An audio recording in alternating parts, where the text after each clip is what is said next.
내 통장은 괜찮을까? 숫자로 보는 우리 세대의 자산 현실. 평생을 일했는데 정작 내 통장에 남은 돈이 얼마인지 정확히 아시는 분이 몇이나 될까요? 솔직한 이야기 하나 해드리겠습니다. 제 주변에 60대 초반이신 분이 한 분 계세요. 평생 성실하게 직장 다니시고 자녀 둘 대학까지 다 보내시고 서울에 아파트 한 채 가지고 계신 분이에요. 누가 봐도 괜찮아 보이는 삶이었습니다.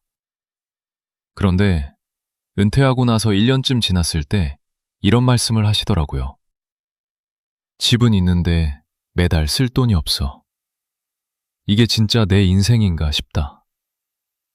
이 말이 농담이 아니었어요.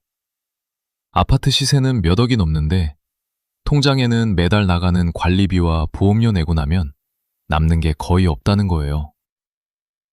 자산이 있는데 가난한 사람. 이게 지금 우리 세대 많은 분들의 현실입니다. 이 이야기가 남의 일 같으신가요? 혹시 나도 비슷한 상황 아닌가? 아니면 몇 년 후에 저렇게 되는 거 아닌가? 이런 생각이 스치신다면 오늘 이 이야기를 끝까지 들어주세요. 밤에 잠 못 이루게 만드는 그 불안. 이 영상을 다 보시고 나면 적어도 막연하지는 않게 될 겁니다. 어디서부터 어떻게 점검해야 하는지 오늘 그 답을 함께 찾아보겠습니다. 저도 같은 고민을 하는 사람이에요. 다음에도 이런 이야기 계속 나눠보고 싶으시면 이 채널 자주 들러주시면 감사하겠습니다. 자, 그럼 본격적으로 시작해 볼게요. 먼저 오늘의 핵심 질문입니다. 우리 세대 자산이 실제로 얼마나 되는 걸까요? 뉴스에서 이런 이야기 많이 들어보셨을 거예요. 50대 평균 순자산이 5억 원이 넘는다. 여기서 순자산이라는 건 내가 가진 모든 자산, 집이든 예금이든 보험이든 다 합친 것에서 대출금 같은 빚을 뺀 금액입니다. 진짜 내 돈이 얼마냐를 보여주는 숫자예요. 통계청 자료를 보면 50대에서 59세까지의 평균 순자산이 약 5억 1천만 원, 40대는 4억 5천만 원, 60세 이상은 5억 2천만 원 정도 됩니다.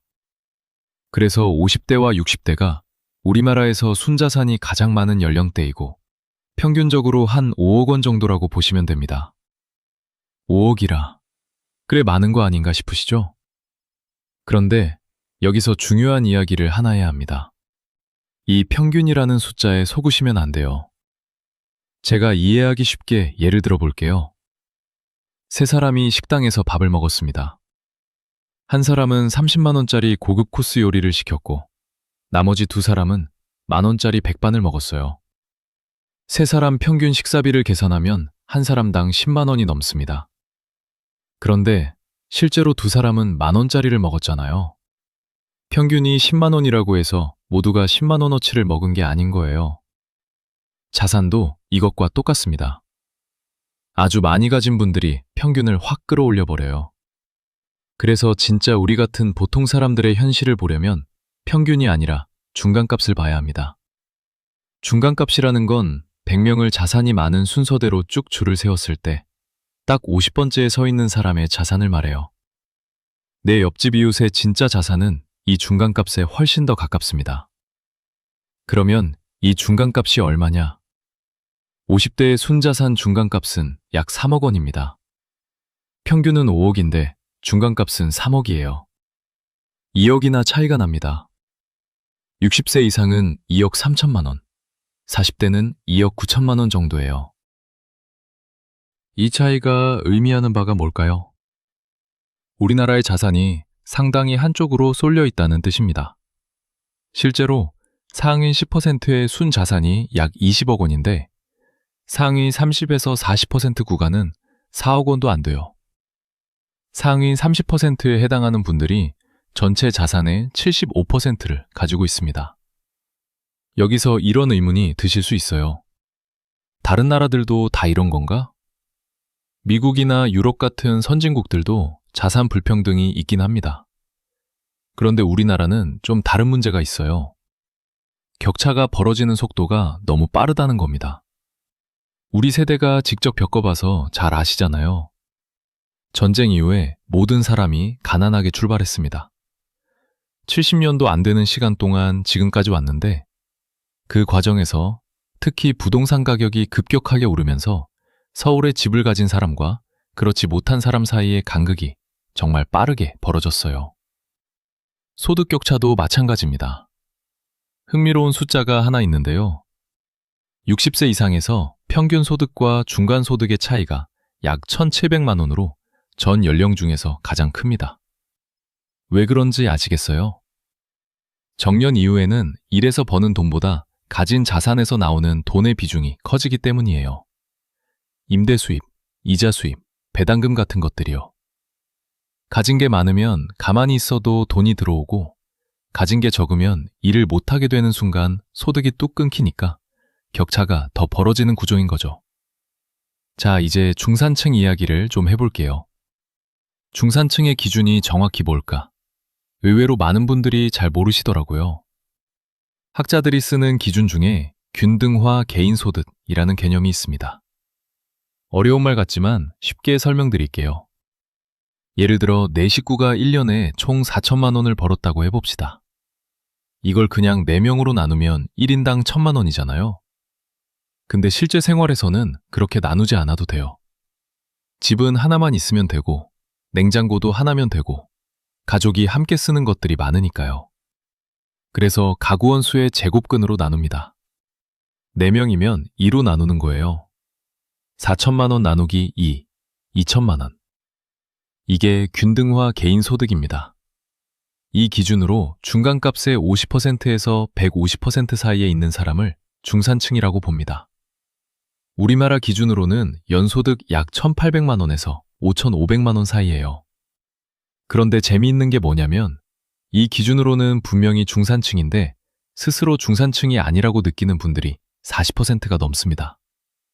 거의 절반에 가까운 분들이 나는 중산층이 아닌 것 같다고 느끼신다는 거예요. 왜 그럴까요? 우리가 머릿속에 그리는 중산층의 모습이 있잖아요. 내 집이 있어야 할 것 같고, 차도 한 대 있어야 할 것 같고, 먹고 사는데 걱정이 없어야 할 것 같고, 자녀 교육도 어느 정도 시켜야 할 것 같고, 이 정도 생활을 하려면 실제로는 중산층 소득만으로는 빠듯한 게 현실이에요. 우리 세대가 이걸 더 절실하게 느끼는 이유가 있어요. 우리가 젊었을 때를 한번 떠올려 보세요. 80년대, 90년대에는 사교육이 공식적으로 금지되어 있었으니까 교육비 부담이 지금하고는 비교가 안 됐습니다. 집값도 지금 수준과는 차원이 달랐고요. 그때는 월급 모아서 내 집 마련 계획을 현실적으로 세울 수 있었거든요. 그런데 지금 자녀 세대를 보세요. 집 한 채 마련하려면 수십 년을 대출 끼고 갚아야 하는 세상이 됐습니다. 부모 입장에서 안 걱정이 되겠어요? 내 노후도 걱정인데 자녀 걱정까지 얹혀 있으니 마음이 더 무거울 수밖에 없습니다. 거기다 계층 이동의 가능성마저 줄어들고 있어요. 예전에는 열심히 하면 올라갈 수 있다는 희망이 있었는데 지금은 현재 위치를 유지하는 것조차 버거워하는 분들이 많아졌습니다. 이런 불안이 겹겹이 쌓이다 보니 숫자상으로는 중산층이어도 전혀 중산층 같지 않은 거죠. 자, 이제 오늘 이야기에서 가장 실질적인 부분으로 넘어가겠습니다. 우리 인생을 하나의 가계부라고 생각해 봅시다. 크게 세 구간으로 나뉩니다. 첫 번째, 24살까지. 이때는 학교도 다녀야 하고 먹고 살아야 하니까 소비는 하지만 소득은 거의 없는 적자 구간이에요. 두 번째, 25살부터 63살까지. 열심히 일해서 버는 돈이 쓰는 돈보다 많은 흑자 구간이에요. 약 40년 정도 됩니다. 세 번째, 64살 이후.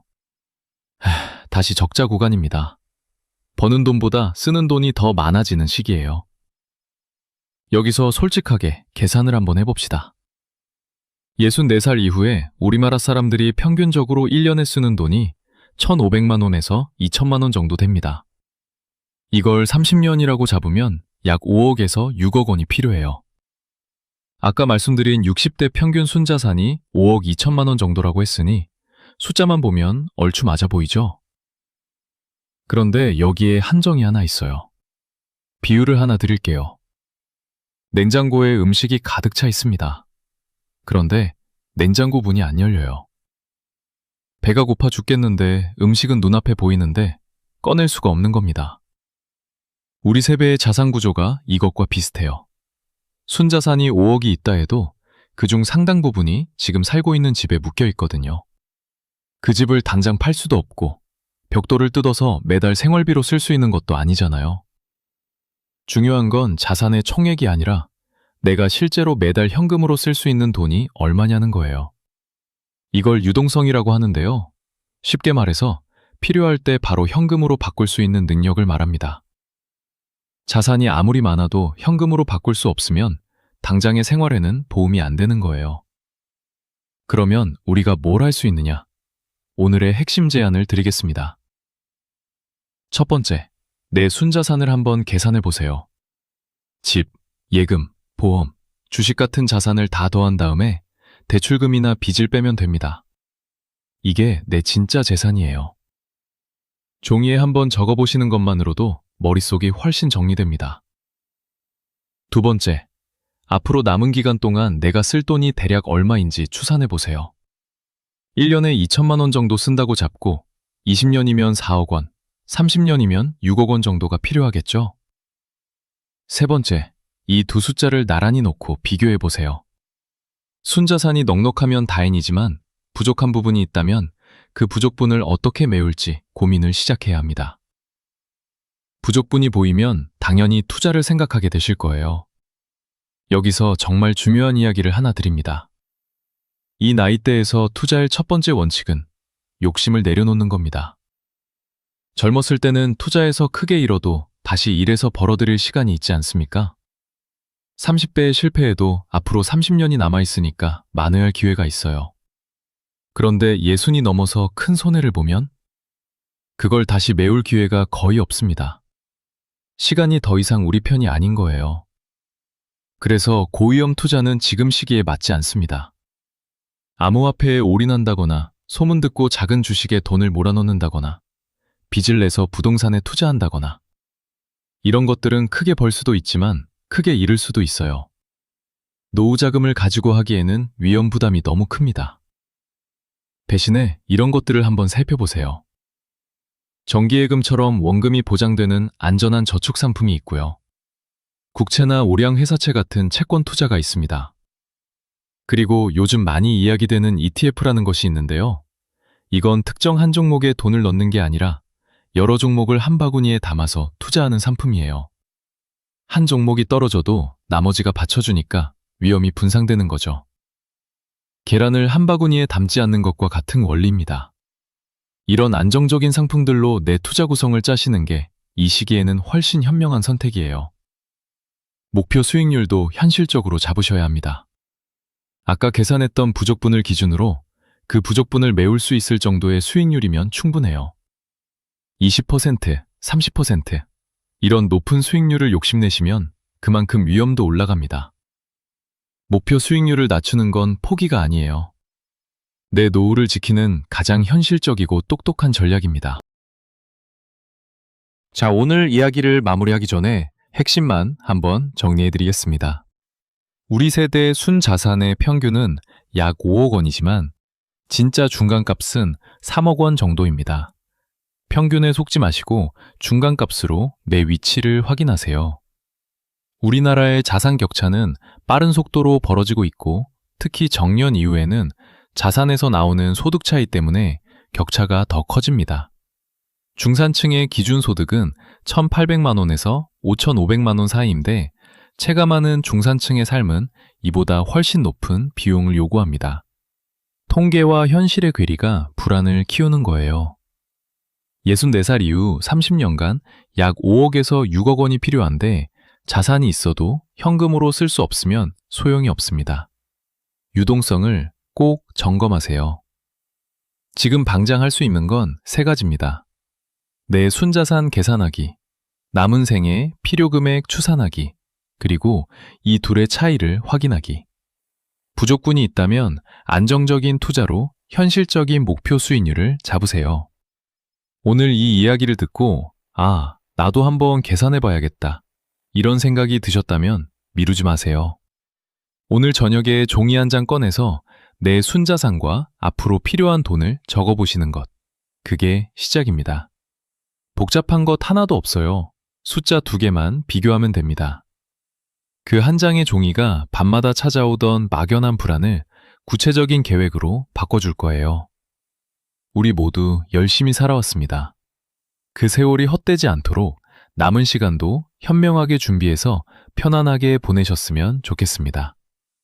앞으로도 이런 쓸모 있는 이야기, 우리 세대에게 진짜 필요한 이야기를 계속 가져올 테니까요. 다음 영상에서 또 만나 뵙겠습니다.